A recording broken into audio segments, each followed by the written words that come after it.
abonnez-vous, mettez la cloche, mettez un j'aime.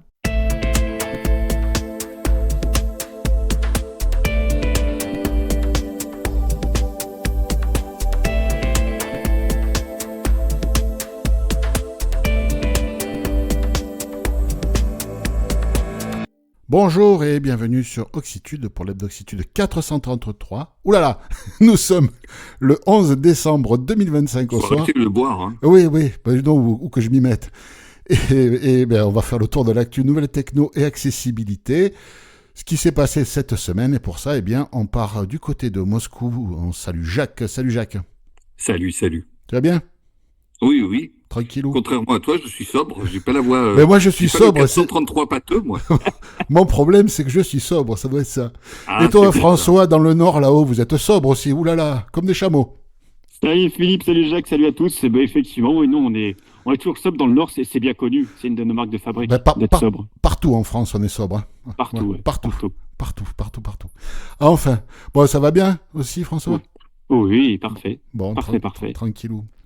Bon, ouais, les vacances arrivent tout doucement. Ah, tu prends quelques jours, je crois. Ouais, dans une semaine, là. Bon, et toi aussi, Jacques, hein, tu prends quelques jours. Sauf que moi, c'est dans 2 semaines. Mais il me tarde. Ouais, bah oui. Ah, bon. Oui. En plus, je rentre un peu voir la famille, donc. Bah oui. Je suis content. Je passe par l'Asie pour pouvoir arriver en Europe. Enfin bon, voilà quoi. Bah oui. Bon, en même temps, Noël, c'est le fête de famille, donc. Oui, non, mais je suis content de rentrer. Je vais commencer par les remerciements cette semaine. Eh bien, cette semaine, nous remercions Brigitte, Claire, Franklin, Jean-Marc et Rémi. Parce que soit ils nous ont fait des dons, soit fait passer de l'info. Et si, comme eux, vous voulez nous faire des dons ou passer de l'info, pour nous contacter, faire passer de l'info, vous allez sur oxitude.org, oxitude avec un Y. Vous pouvez chercher le formulaire de contact ou directement à l'adresse oxitude.org/contact. Si vous voulez nous faire un don, vous pouvez le faire par PayPal. L'adresse directe, c'est paypal.me/oxitude. Vous pouvez aller voir comment nous soutenir autrement, hein, en allant sur oxitude.org/soutenir. Et enfin, n'hésitez pas à faire vos achats sur Amazon en passant par notre lien affilié. Ça vous coûte la même chose et nous, ça nous laisse un petit quelque chose. oxitude.org/Amazon. Et n'oubliez pas, on est toujours en période de Noël. N'hésitez pas à retourner faire un petit tour sur nos idées cadeaux, accessibles, technologiques, mais pas que. Il y a pas mal de choix, cette année encore, plus toutes nos idées des années précédentes. Merci pour tout le monde. On va aller faire un petit tour du côté des applis et du web pour commencer. Et en fait, c'est François qui s'y colle. Tu vas nous parler de Android et de quelques annonces en termes d'accessibilité. Effectivement, des annonces ont été faites donc pour le mois de décembre 2025 pour Android 16. Donc ce sont des nouveautés qui seront incluses à Tollback. Alors ils en ont listé 7 sur le lien que vous pourrez trouver sur Oxitude.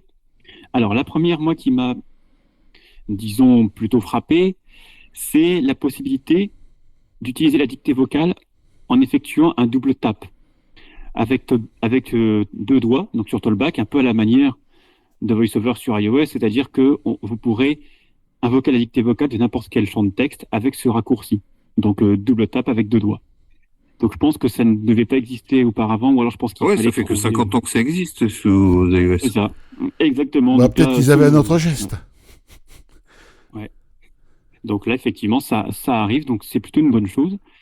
On a aussi la facilitation de la prise de photos, à savoir que les descriptions vont être plus précises, c'est-à-dire qu'il ne va pas seulement vous dire il y a un visage dans le cadre de l'appareil photo, mais il va également vous préciser, là par exemple, il disait dans l'article, par exemple, une jeune fille se tient assise sur un canapé et regarde, je ne sais plus quoi, un chien par exemple. Donc avec Gemini et l'IA, votre prise de photo va être plus précise qu'auparavant.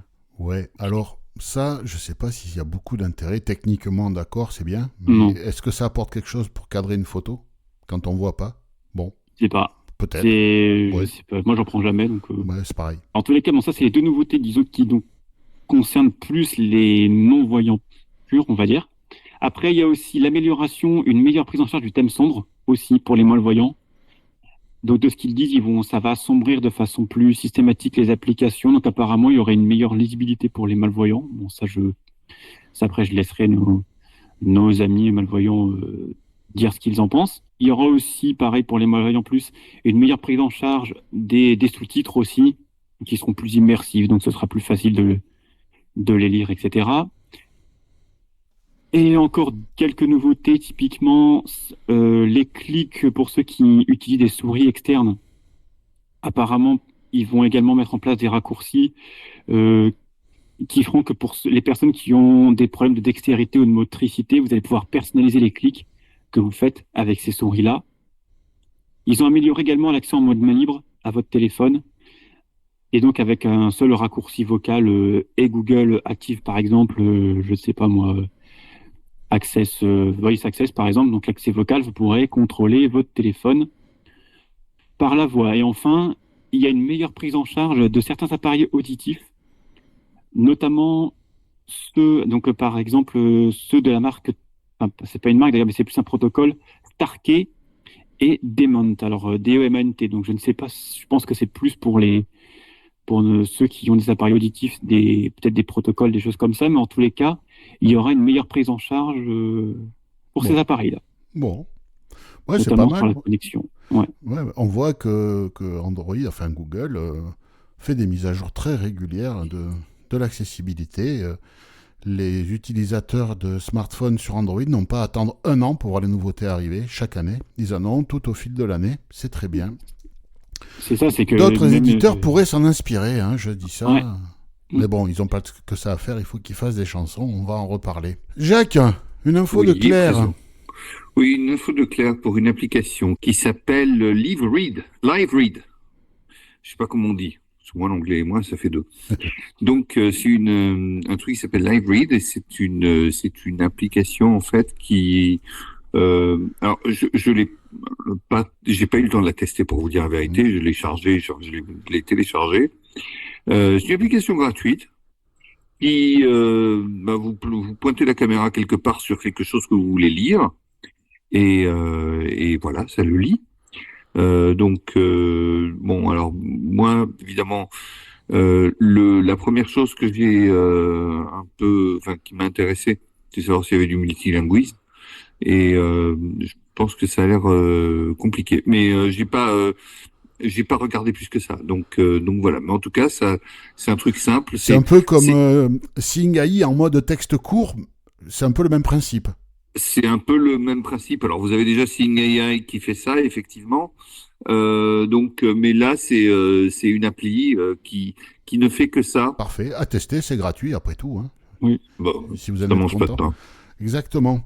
Et moi, je vais aussi vous parler d'une application que Claire nous a conseillé, nous a signalé. D'ailleurs, elle en a fait la traduction en français, c'est elle qui s'en est occupée. Cette application s'appelle EchoBox. C'est un lecteur audio sur iOS qui est gratuit, qui gère plein de formats audio, qui gère des bibliothèques de fichiers. On peut écouter la radio et on peut même appliquer des effets. C'est gratuit également, c'est localisé en français par les soins de Claire.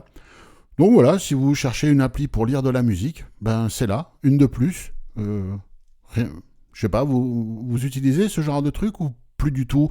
À une époque, pour écouter sa musique, c'était ce genre d'application qu'on utilisait. Depuis qu'il y a Spotify, Apple Music et compagnie, on s'en sert moins. Néanmoins, on peut avoir des fichiers qui nous restent de l'époque de Napster ou autre. Oh là, mon pauvre Napster. Ou de Emule. Et donc, oui. On peut avoir besoin, ou d'autres sources qui n'existent pas sur les plateformes de streaming. Et donc, on peut avoir besoin de ce genre d'application. Donc, c'est plutôt pas mal. À tester pour ceux qui ont encore des fichiers musicaux. François, tu vas faire le boulot de Sof, hein, monsieur NVDA est pas Exactement. Là. Alors oui, c'est tout simplement pour vous annoncer que l'NVDA, donc Add-on Store, est disponible sur le web. C'est-à-dire que jusqu'à présent, il fallait que vous alliez dans NVDA, puis dans l'Add-on Store uniquement via NVDA, alors que là, maintenant, vous pourrez consulter l'NVDA Add-on Store depuis n'importe quel navigateur. Donc quand vous allez, vous arrivez sur une page, vous pouvez même sélectionner la langue pour les Add-on Store, et vous avez la liste de tous les extensions, les add-ons qui sont disponibles. Entre autres choses, ça vous dira leur version, avec quelle version de NVIDIA ils sont compatibles, l'état de stabilité et tout un tas d'autres informations. Donc, si vous n'avez pas votre PC avec NVIDIA sous la main, vous pouvez quand même, par exemple, aller, je sais pas moi, voir quelle extension pourrait vous intéresser. Et puis, une fois que vous avez votre PC sous NVIDIA sous la main, directement aller dans l'NVIDIA Add-on Store et la télécharger. Donc, c'est plutôt bien. En plus, l'interface est minimaliste. Bon, c'est plutôt une bonne chose. On a Ouais. ça aussi sur le Google Play, l'App Store. Oui. Donc c'est bien de pouvoir se balader comme ça avec un navigateur dans ce genre de truc. Bien. On en parlait depuis quelques temps, on en a parlé la semaine dernière. Rémi nous a fait passer l'info. Ça y est, ça arrive en bêta publique, Jacques. Oui, c'est Eloquence en fait, hein, Eloquence pour Android qui arrive en bêta public.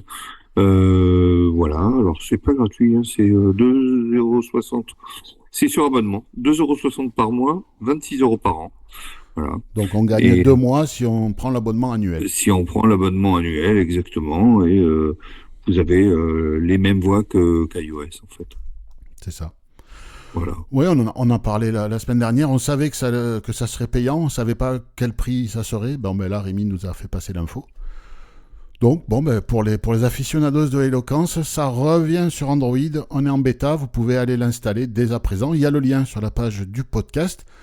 Je vous rappelle comment on y accède. Vous allez sur oxitude.org, Oxitude avec un Y. Vous cherchez un formulaire de recherche. Vous tapez 433. Vous validez.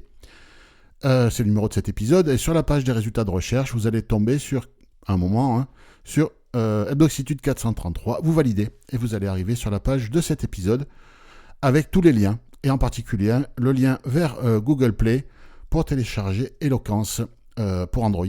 N'hésitez pas si vous êtes sur Android et que vous aimez cette synthèse. Moi, je vais parler d'Apple et d'Android en même temps. Pourquoi ? Parce que, on a vu passer un truc.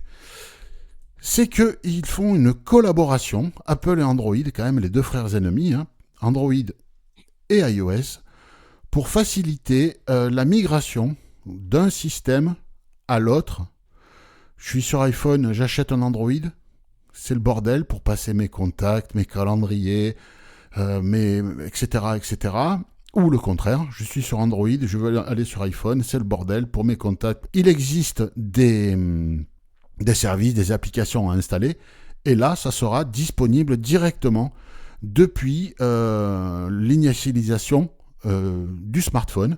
On pourra choisir d'importer depuis un Android ou depuis un iPhone, hein, selon comment on est.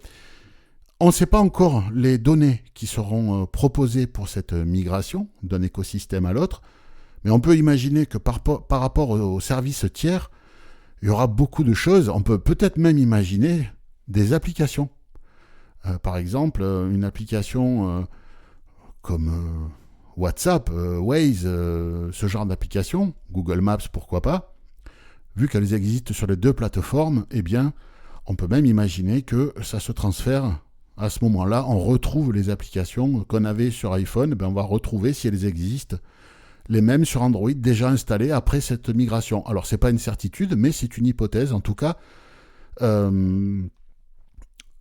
certains pensent que, parce qu'il n'y a pas eu de communication officielle, hein, on a vu passer ça dans les bêtas, certains pensent que c'est pour éviter de se faire taper. Ils anticipent un tapage sur la tête par la Commission européenne. Sauf que ce truc-là n'est... A priori, ils l'ont vu passer pas forcément sur des bêtas en Europe. Ils ont vu passer ça sur des bêtas 9 to 5 Android, je crois, le site. Non, je pense que c'est pour pouvoir se piquer des clients l'un à l'autre. Je veux dire, ils se sont mis d'accord pour pouvoir se piquer des clients. C'est ça. C'est possible, hein, mais bon, on verra. En tout cas, moi, je me souviens qu'à l'époque, j'avais fait une migration pour quelqu'un d'un Android vers iOS. Je me souviens plus comment ça s'était passé. Je crois qu'il fallait effectivement télécharger une appli, mais ça marchait super bien. Oui, mais il y a un certain nombre de données qui sont faciles à transférer, d'autres qui le sont moins. Et je pense que là, en fait, c'est directement, dès que tu sors le téléphone de la boîte, Tu le démarres, il te demande la langue, la région, le Wi-Fi, est-ce que tu veux configurer Touch ID, machin, c'est un nouvel iPhone, c'est une récupération iCloud. Ben là, il te dira, est-ce que vous voulez importer depuis un Android, par exemple, ou le contraire, si tu es chez Android. Hein. Donc, à suivre. Apple a sorti cette semaine un petit film que certains ont trouvé humoristique pour illustrer 40 ans d'accessibilité chez Apple. Alors, ils ont illustré ça avec la chanson I'm Not Remarkable de Kitty and the Class. Inconnu au bataillon. Totalement. Ah, par contre, moi, ce qui m'étonne, c'est qu'ils aient choisi cette chanson. Parce que, vu l'état dans lequel VoiceOver est en train de tomber, moi, j'aurais plutôt mis une marche funèbre ou un requiem. Oui, c'est ça. La presse tech, encore une fois, s'est fait les gorges chaudes à relayer ça de façon totalement servile. À ce niveau-là, c'est du... Ouais. Là, c'est plus de la servilité. là. Est-ce que vous l'avez senti, parce qu'il a quand même traversé toute l'Amérique du Nord, tout l'Atlantique. Est-ce que vous l'avez senti, le crachat qu'on s'est pris, le crachat de Tim Cook à la face? Vous l'avez senti, chers amis auditeurs, ou pas? Parce que là, c'est ce qu'ils nous ont fait, Apple. Hein. Ouais, là, effectivement, c'était un bon glavio dans la gueule. Hein, de la part de. L'air était pas mal. Le molar, là, Ouais. Donc, bon. Ouais, j'aurais plutôt mis un requiem ou une marche funèbre, je sais pas. Plutôt qu'une espèce de truc à la con, là. Enfin bon. Voilà, mais bon, en tout cas, la presse tech a relié servilement. Le grand public a lu ça. Ils disent, ah, mais super, Apple, l'accessibilité. Ouais, ils sont bien, ces gens, hein, ils font le boulot. Hein. Ouais, enfin bon, là, Safari sur macOS est plus utilisable, ou quasiment plus. La bêta et même la release candidate numéro 2 qui est sortie, c'est toujours pas corrigé. Tout tombe en ruine, mais les mecs, ils dansent sur nos tombes, là. Hein. Enfin bon. Bon. Allez, on va aller faire un petit tour dans le reste de l'actu, parce que sinon, je vais devenir grossier et élargir le vocabulaire des plus jeunes. C'est pas le lieu, ni le moment. Jacques, on va parler de recherche, de laboratoire, et peut-être on en cherche. Hein. Est-ce que ça sera ça, la technologie destructive pour remplacer les piézoélectriques sur nos plages braille? On en parle beaucoup de ce remplacement des piézoélectriques sur nos plages braille. C'est vrai que c'est quand même une technologie très vieillissante sur laquelle le handicap business a quand même gagné beaucoup d'argent. Et continue, hein. Et continue à gagner beaucoup d'argent. Et on espère que quand même il y aura un jour quelque chose qui va bouger là-dessus. Et là, effectivement, c'est une technologie qui utilise à la fois la lumière et le graphite, c'est-à-dire la lumière comme énergie qui va générer une chaleur qui va faire monter du graphite des petits points sur les écrans. Alors c'est pas quelque chose qui est, c'est effectivement donc ça va créer du relief sur l'écran, y compris du relief en mouvement. Alors c'est pas quelque chose qui est nécessairement créé pour l'accessibilité. Hein, ils en parlent même pas dans l'article d'ailleurs, je crois pas. Hein. D'ailleurs, ils en parlent pas dans l'article, mais c'est quelque chose qui sera, par exemple, utilisé sur les tableaux de bord de voitures pour pouvoir créer pour générer des boutons, des choses comme ça, virtuelles. Et puis voilà, donc mais évidemment, on suit ça de près. Ils disent qu'il y aura un relief de 1 mm. Hein. Alors je sais pas quelle est la hauteur d'un point braille, ça je connais pas la norme. Ils parlent de 1 mm. Je pense que c'est un peu plus le point braille, donc est-ce que ça sera suffisant pour lire du braille? Mais bon, en tout cas... l'avenir le dira. Oui. Pour du graphique, ça peut être intéressant. Pour du graphique, ça peut être intéressant. Effectivement, la hauteur du point, je sais pas ce que c'est pour le point braille. Je sais que l'espace entre le point, c'est 2 mm et demi. Mais la hauteur du point, je sais pas. Ouais. Je sais pas. Mais je pense. Alors, ouais, mais en fait, je pense que la hauteur du point, je sais pas s'il y a vraiment une norme, parce que, quoi que si, puisque les tablettes à cuvette à l'époque avaient bien un creux, ouais. Avaient bien une norme, donc j'imagine. Après, les points braille s'effaçant et tout, c'est quelque chose. Sur le braille papier, Je sais pas, voilà. Donc j'ai pas la Ouais. réponse, je vais pas Mais me oui, perdre en conjecture. mais bon, en tout cas, c'est une techno de laboratoire. Hein. En tout cas, c'est une techno de laboratoire et il est clair que ça cherche.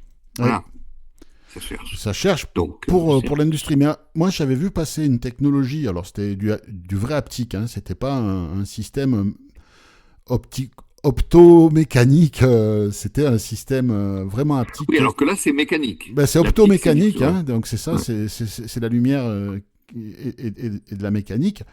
C'est ça. Moi, ce que j'avais vu, c'était une boîte de Grenoble qui devait signer avec des. J'avais vu ça il y a quelques années déjà, hein, qui devait signer Oui, on en avait parlé. avec des constructeurs automobiles, justement, sur des surfaces lisses. Tu touches, tu as l'impression que tu as un bouton pour monter ou descendre les vitres sur la Ouais. voiture.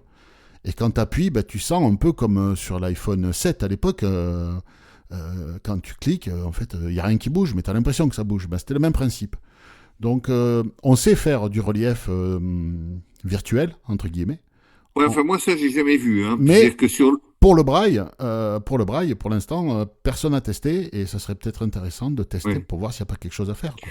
Quoi. Moi, sur le relief, à l'époque, j'ai vu que sur l'iPhone 7, le bouton, il était matérialisé en relief. Oui, oui, non, mais en Voilà. fait, alors, l'aptique qu'il y avait sur l'iPhone 7, c'était la sensation de clic. C'est ça.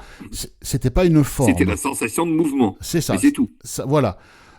Là, la techno dont je te parle, là, de cette boîte grenobloise, Oui, mais je me rappelle, voilà, on l'avait évoqué voilà. sur le Eux, site. Donc, tu sentais différents matériaux sous les doigts, des écailles de poisson, des choses comme ça. Hein. Donc, je sais pas où ça en est et il faudrait que quelqu'un s'empare du sujet et fasse des tests, mais l'industrie du handicap business ronronne tranquillement avec ses subventions, il n'y a aucune raison que ça change pour faire des produits moins chers, parce que si les produits sont moins chers, on va faire moins de marge. Donc il n'y a aucun intérêt. plus, s'il y a plus de maintenance, Ben oui. En Oui, plus, oui. c'est pour dur. nous raqueter sur les maintenances, effectivement. On va revenir sur la technologie RTK. C'est Franklin qui nous en avait parlé dans un podcast très intéressant. Cette technologie RTK permet d'avoir une localisation satellite précise à 1 cm, dans les meilleurs des cas. Ce podcast, vous pouvez retrouver le lien sur l'épisode de ce podcast-là. Vous pourrez le réécouter. Et Franklin avait fait sur GitHub, alors GitHub c'est un endroit où on peut partager des projets, une liste de composants ainsi que les plans 3D pour imprimer un boîtier pour se fabriquer soi-même une balise RTK Bluetooth à connecter à son smartphone. Aujourd'hui, la seule application, en tout cas que je connaisse, de guidage piéton qui utilise la technologie RTK pour un guidage aussi précis, c'est Sonar Vision. Et donc là, Franklin a mis à jour son projet en changeant la puce de récepteur du projet. Il a redessiné le boîtier. Le boîtier fait aujourd'hui la taille d'un paquet de cigarettes. Alors, il conseille, lui, de l'utiliser soit en tour de cou, dans une pochette à côté du téléphone, soit accroché un brassard sur le bras. Et il a mis une vidéo en ligne, toujours en lien sur la page de ce podcast, que vous pourrez aller voir sur YouTube, pour faire la démonstration. Et il explique que les résultats sont bons, et là où c'est un peu compliqué, c'est en forêt, à cause de à cause de la canopée. Ça peut poser des problèmes, le feuillage. Donc, c'est quelque chose qui est intéressant. Oui, le projet, coût de revient, si vous le fabriquez vous-même, vous allez sur son GitHub, donc le lien sur le site de ce podcast. Vous allez sur son GitHub, vous téléchargez tout ce qu'il y a à télécharger, vous faites imprimer le boîtier, vous achetez toutes les pièces et les composants nécessaires, vous faites l'assemblage. En gros, c'est 400 balles. C'est le coût de revient des puces, des batteries, de tout. Et l'application qui fonctionne avec aujourd'hui, c'est Sonar Vision. Alors, c'est un peu un cercle vicieux qui devrait se transformer, il faudrait qu'il se transforme en cercle vertueux. C'est qu'aujourd'hui, il n'y a pas de boîtier prêt à l'emploi, parce qu'il n'y a pas d'application disponible. Alors, sans manquer de respect à Sonar Vision, il y a une application qui existe. Je ne dis pas qu'il n'y en a pas, mais il n'y a que Sonar Vision qui existe. Oui. Donc, et les autres applications disent « Ah ben on va pas implémenter le RTK dans nos applications parce qu'il n'y a pas de boîtier disponible sur le marché. » Donc c'est un peu le serpent qui se mord la queue, hein, il se mord tellement la queue qu'il arrive à la nuque. Là, Sonar Vision va proposer début 2026 des boîtiers RTK Bluetooth basés sur ce projet. Et Franklin va essayer de chercher des financements auprès de fondations ou autres pour fabriquer et proposer à prix coûtant des boîtiers pour qui n'en veut. Donc, il faudrait peut-être, je ne sais pas, que des institutions pour le bien des aveugles s'emparent de ce genre de choses et fassent le boulot. Parce que même s'il n'y a que Sonar Vision fonctionne très bien à Paris, par exemple. Il y a quand même beaucoup d'aveugles à Paris. Oui. Fonctionne dans d'autres villes. Il y a Lyon, je crois, il y a Lille. Oui, il y a Lille aussi. Voilà, donc c'est appelé à se démocratiser. Et puis, si demain... des boîtiers RTK commencent à sortir sur le marché, ça va peut-être donner envie à des éditeurs comme StreetNav par exemple, que j'avais contacté pour leur en parler. Ils m'ont jamais répondu, mais bon, ils sont occupés je pense. Ça serait bien qu'ils intègrent eux aussi le RTK dans leur application, qui est quand même faite pour guider, pas que nous, mais en particulier les aveugles, hein. Donc, c'est bien ce qu'a fait Franklin, c'est bien ce qu'il propose. Si vous, dans votre entourage, vous connaissez des gens qui sont très bons bricoleurs, qui ont une imprimante 3D, vous pouvez aller sur le GitHub de Franklin, récupérer la liste des pièces, les acheter, imprimer le truc, faire assembler, et puis le connecter à Sonar Vision, et en avant, vous aurez une précision de dingo. Donc, à suivre pour la suite. Bravo Franklin. Et si vous avez des idées pour des associations, fondations qui pourraient filer un coup de main, n'hésitez pas à nous contacter, on vous mettra en relation avec Franklin, ou alors vous le mettez en commentaire également à ce podcast, on se chargera de le relayer. Ça serait bien que ces boîtiers-là se démocratisent. Ça existe pour les tondeuses robots de jardin, le RTK, c'est pour ça que c'est très précis. Mais pour nous, non, pas encore. Il faut attendre. Jacques, je pense que toi, quand il n'y aura plus de brouillage GPS, tu seras intéressé, j'imagine. Ah oui, moi c'est clair que je me déplace beaucoup et je suis pas le seul. Et c'est vrai que ça m'intéresserait beaucoup. Après, voilà quoi. Pour l'instant, c'est une. De toute façon, aujourd'hui, le problème c'est la précision. C'est tout. C'est la précision. Et quand tu auras la précision, je crois que on aura fait un grand bond en avant. Va jeter un œil sur la vidéo. Va jeter un œil sur la vidéo de Franklin pour te faire une idée un peu de sa démo, quoi. Ouais, j'avais écouté le podcast à l'époque. Ouais. Et c'est vrai que j'ai été assez séduit. Après, j'essaie de pas trop me laisser séduire tant que c'est un peu balbutiant parce que ça crée des faux espoirs. Alors la technologie n'est pas balbutiante. Non, elle est robuste. Je sais qu'elle est pas balbutiante, elle est robuste, mais pour l'instant, elle est difficilement implémentable et. En fait, non, c'est pas que c'est difficile, c'est que les gens le font pas, quoi. Oui, voilà. Et est-ce qu'on pourrait imaginer qu'un jour ça soit implémenté dans un téléphone? Je crois qu'ils avaient dit que c'était compliqué. Tu peux pas implémenter une puce RTK dans un. Il pourrait, on peut tout miniaturiser, on peut tout faire, mais le problème c'est quel est l'intérêt pour un fabricant de smartphone de mettre une puce précise à 1 cm en localisation? Ouais, c'est sûr. Les téléphones, les gens qui voient, ils se satisfont des 5 mètres de précision avec leur GPS. Pourquoi? Parce qu'ils voient. Tu sais, quand tu es en voiture et qu'on te dit tournez à gauche. Tourner au rond-point, deuxième sortie au rond-point, c'est bon, quoi. Tourner à gauche, rue machin, même si c'est 5 mètres avant, ils s'en foutent, les gens, ils voient, quoi. Tu vois? Donc, tu vas pas mettre ça dans un smartphone pour augmenter le prix. Aujourd'hui, le prix... Et c'est ça. Bouffer de la batterie, augmenter les prix. Bouffer de la batterie, exactement. C'est de la batterie en plus. Non, ce qu'il faut, c'est un boîtier externe. Un boîtier externe, Tu le prends si tu as besoin. Alors aujourd'hui, ça coûte ce que ça coûte. Peut-être les prix vont baisser à terme. Moi, mon premier GPS en 2000, début des années 2000, c'était un boîtier externe. Oui, il n'y avait pas de smartphone à l'époque. Il fallait poireauter 25 minutes pour qu'il trouve les satellites. Oui. Des trackers et tout à l'époque, non? Bah, justement même là, la nouvelle puce qu'il a mis dans son nouveau boîtier, là, Franklin, c'est une puce qui fait une acquisition plus rapide et qui a une meilleure stabilité par conditions difficiles. Donc elle est 30 ou 40 balles plus chère, la puce, que celle qu'il avait dans son projet précédent. Mais il y a 3 canaux au lieu de 2, par exemple, et donc ça améliore grandement la vitesse et la stabilité. Je pense que ça peut être intéressant si vous avez quelqu'un de votre entourage, si vous connaissez une fondation, une association, des gens qui sont prêts à s'impliquer pour assembler quelque part, parce que c'est de l'assemblage. Hein. Contactez-nous et on fera suivre à Franklin. Mais je me rappelle à l'époque les premiers GPS. Donc j'avais un récepteur externe, donc je l'allumais le récepteur, puis on partait avec ma femme en bagnole.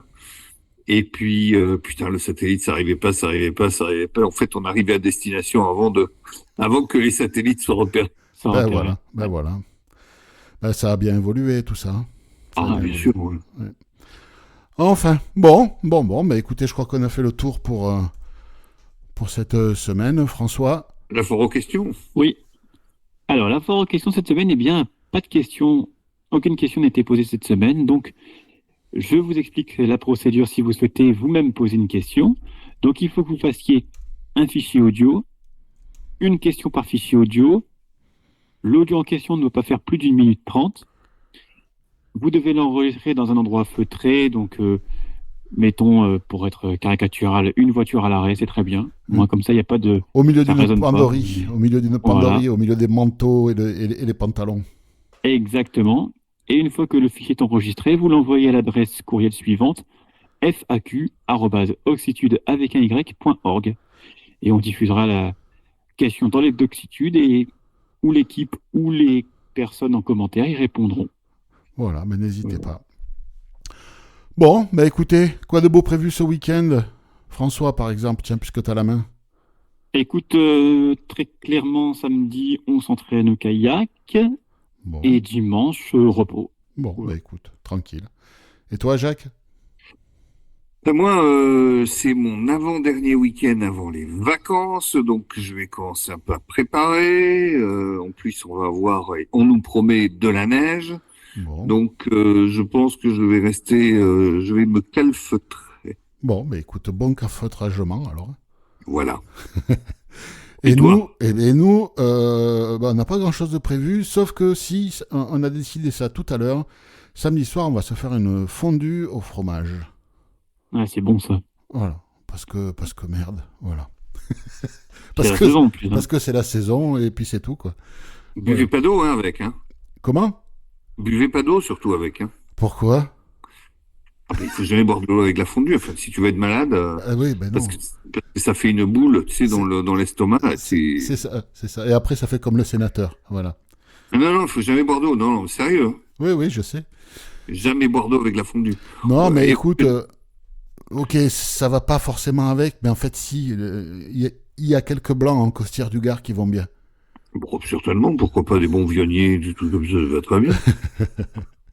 À déguster bien frais.